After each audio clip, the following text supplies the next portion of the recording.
So I was thinking about diamonds because I was watching how they make diamonds. Be Smart did a video, right? You know what I mean? I've actually talked about it on my YouTube channel a few times, if I remember correctly, but then go through hours of whatever the fuck that is. I'm probably not going to myself. If there are any super fans out there, please do. You know what I mean? But like, hey, that's a future thing, right? You never know. But I digress. Um, Here's how to make easy diamonds, generally speaking. Uh, get them cold, condense the shit out of them, yank a bunch of electrons out of them, crash in electrons under vibrations for that given new ionically negatively ionically plasma, then force in a given light. So this is carbon has a microwave base, but you're not really looking for microwave. You don't want microwave. Generally speaking, you're looking for something in the blue to near ultraviolet range. I'm gonna usually get you to something where you can align and specifically grid and crystalline structure multiple laser, patterns that as you reintroduce those electrons, right? They crash and stabilize out into a diamond. Now, the reason why this works is it's effectively just an ionically magnetic stabilization, or whatever they call it. It's a simplistic way of describing a charged nuclear force that crashes into an electrodynamic force. I use the word crash. They use conversion or Feynman diagram, whatever the fuck it's called. Never really care. It's never that big of a deal. If you can get them cold enough, you only need to get it to roughly liquid nitrogen. Even though typically, if you get them a little colder into the liquid hydrogen range, or even liquid helium, it will work better for you. Now, granted, this one's a pretty trick kind of thing. They're still metastable, right? They still are. But good luck with like finding those physicists that are willing to perform the party trick for you. That are willing to get like a bunch of like nano-sized carbon, put them into like a highly vacuumed out to all other given elements other than carbon, and then like cool the hell out of them down, and then force them into a very cold ionically negative plasma state while you vibratively compress them. It's like, I have that machine. No, you don't. You, but you unlikely do. But if you do, that's great. But like, I'm pretty sure most of you don't. You know what I mean? So like, there's that party trick that is, and it does. It creates crystals of diamond, but they're typically a super diamond. You know what I mean? Like that's how we formed some of those older super diamonds back in the day, right?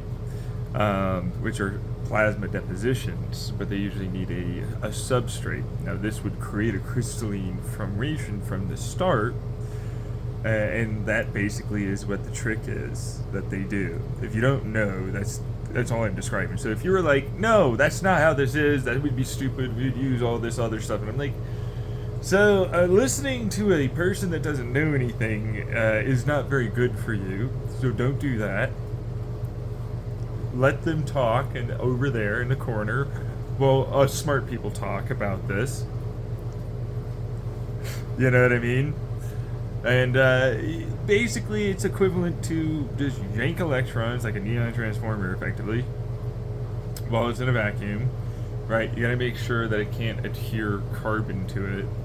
And generally, you're going to use an ionically based, like, or electromagnetic, depending on how you decide to do it, to float them anyways, because you need them to float, right? So that's why they're really, really small, and they need to have very low mass, so that way, with those fields, you can get them to continue staying aloft while you yank them in a continuous resonance pattern.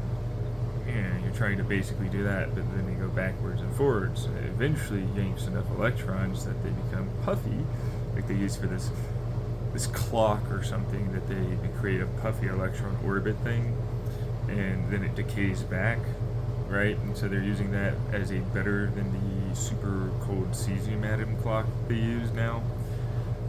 But you'd have to look at that science article about that, but that's effectively what they're doing for this. And then when you create those lasers, they basically force in those particles, which are already going to destabilize and become atomic, effectively, as that's their way of trying to form a type of electron bridge formation. So it creates an electron wake that bridges in between them, is how they describe it, which is like a graphene structure, but of electrons, essentially. Now, the laser pushes them out during that compressive vibration, and so they get closer and closer and closer. And as you cool it using those acoustic resonances, then it gets really, really, really close together. And then you use those laser grid formations and electromagnetic here to effectively force a type of breaking off of the electron grid. And it slowly but surely gets formed into these very specific tight crystallines of X, Y, and Z formations. But once you do it, it crashes out as one big, huge crystal that's, got 6 different connection points. But you have to do a real trick of like running electrons as a beam formation through it, together with an electromagnetic field that like propagates forward, right? And then once you do that, that allows for it to then create 6 sides of connections that are pretty interesting because they rotate. So as they collect an electron, it rotates, so it yanks itself as it gains its momentum back instead of so it gains a disorder or a spin, basically. So it becomes torqued tensions, essentially. And that's because electromagnetic dynamics, so electrodynamic field effects here, start to take hold instead of the nuclear force that was going on before, right? Now, that allows for you to have it then form as it curves that 6th side, because it doesn't necessarily in that moment think it has an electron attached. And that forces a electron to bond into a deeper orbital field, usually. Which is pretty cool for what it's worth. And, you could do it at home, and it's a hell of a lot cheaper, to be fair, than trying to get a whole bunch of steel and tungsten and shit to compress the hell out of them. Instead, it's more like bzzz and but, of course, the faster you get at it, the better, they usually come out. The longer it takes, the worse they usually appear to be. They have like shock fields, so shear lines, like slate, effectively. But I call them shock fields because it's a tension that then is showing off shear moments of shock. So like it's crashing too fast for this other area to like join in, and so they're not bonded anymore, and so they create these little plates of disorder. And so they're not very see-through anymore, which kind of sucks. But you get really good thin lenses. They're great for those. You know what I mean? But I wanted to use them back in the day for how good they are at being able to transfer heat. Well, at least conductive-wise. Boundary layers, so like this is more to do with pressure, right? Let's say it was a heat pump, right? Transfer through conduction-wise, that's a given pressure, but like as it moves through, if it doesn't have the correct corrective to that given gas, which then has to bounce this boundary layer field effect. So imagine there's a bunch of lines like that, and this one has a bunch of lines from this 2, let's say it was O2, it has a bunch of field lines, and then this effectively creates a resonance that creates an ionically discharging thing, so it repulses itself.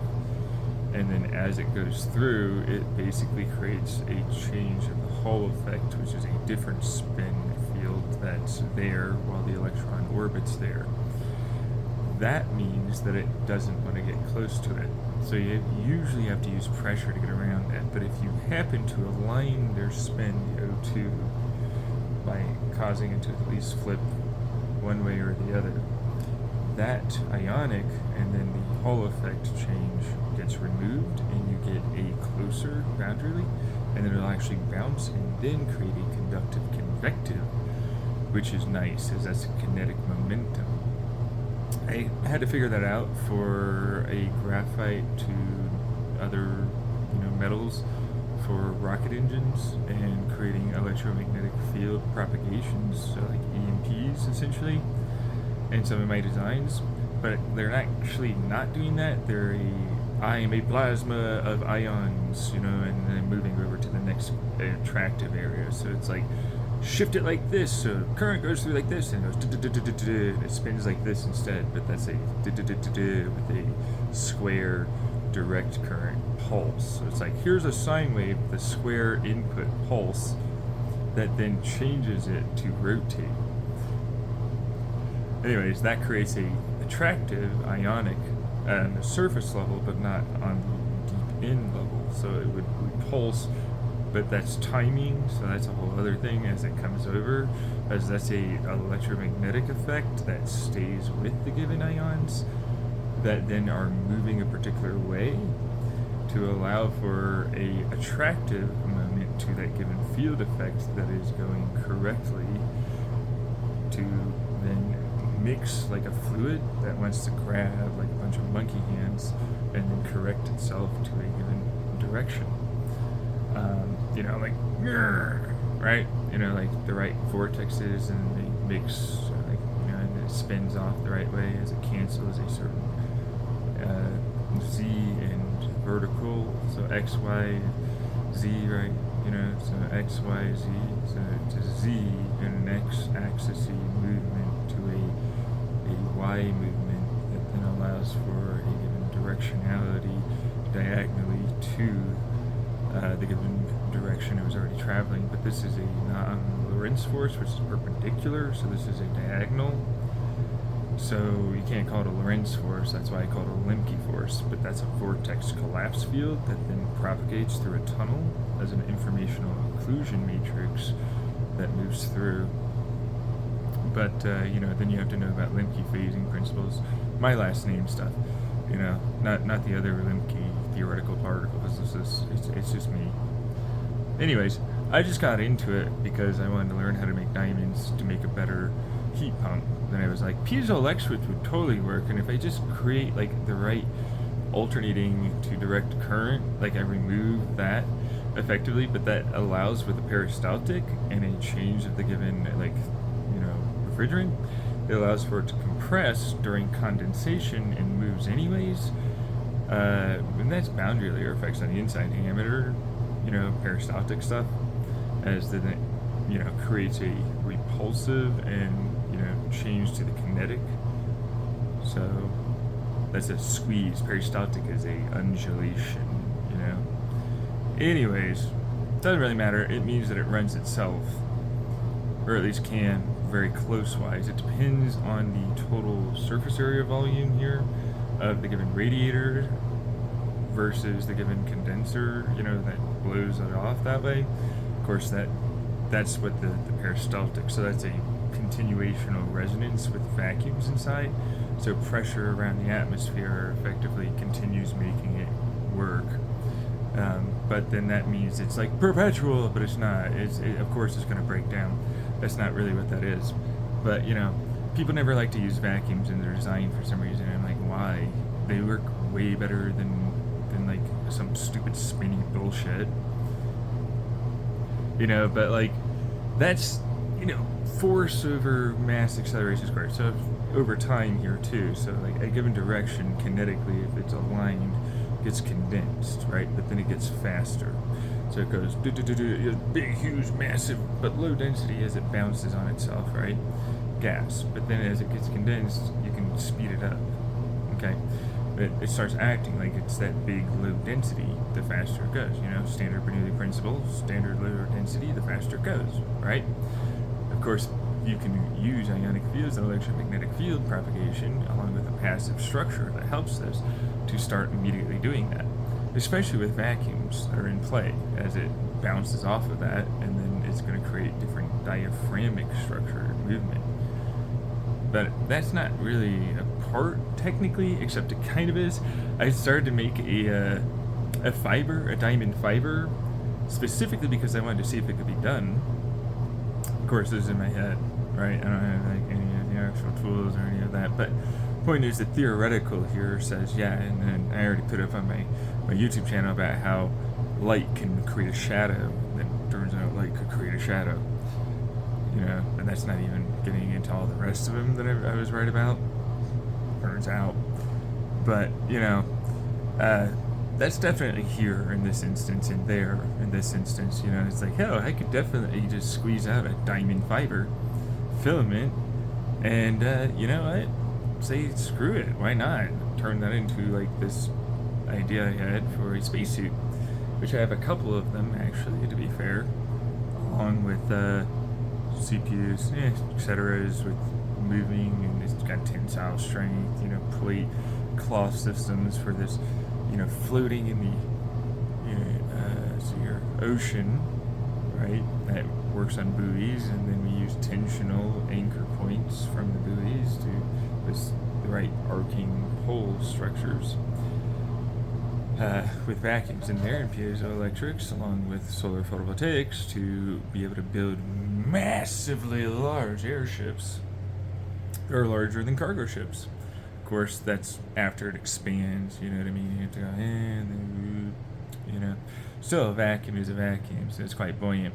And when it's diamond, it's quite strong, and when you coat it, it's still quite resilient to heat, and you shape it the right way, it's, again, quite resilient to heat, and then, but don't even worry, I've got all the buoyancy possible, and then this, of course, is an accelerational pump at that point, peristaltic intake kind of thing that then heats it up and allows for light to do its little wiggle, jiggle, wiggle, wiggle, jiggle, reflective index, refractive index stuff. Of course, you have to know about constructive and destructive interference to do with the given, molecules in the air, which you probably do if you know any amount of what this is and got to this point in the video. So who am I talking to other than people that know that it'd be possible and you could do that? Instead of like a bunch of grudge-holding losers that skipped off in the next, 30 seconds from the beginning, basically, like I usually see. You know what I mean? That's standard BS after a while. It's like, it's conjecture, it can't be done, this is all blah blah. Well, let's make it, let's see what happens, you know what I mean? Anyways, but like that's the simplistic way of getting around like super diamond formation and creation, especially when it's like, I can make like that ravel itself, so it's not unravel, it's ravel, like underwhelm, but it's whelm. Anyways, that allows for it to rotate into a different type of fullerene structure, so it creates a dual fullerene that then has a tertiary inward bound that holds a given, atom or a couple of atoms inside of there. You need to use that for something else, actually. Especially when fullerenes like that with a carbon onion ball, two, and then one in this carbon onion ball in the one center, right? That allows for you to create a very good type of refrigerant that would, of course, in the onion ball, have it express itself off into the fullerene area, right, as it heats up, and then it changes its buoyancy. And so then it would move on and then transfer heat quite a bit easier, because carbon to carbon, way simpler than carbon to some other fucking shit and then trying to get it to fucking yank off, you bastard, carbide bastard, you fucker. Chemical engineering, they just want to stick to everything sometimes, it's the worst. Anyways, see ya.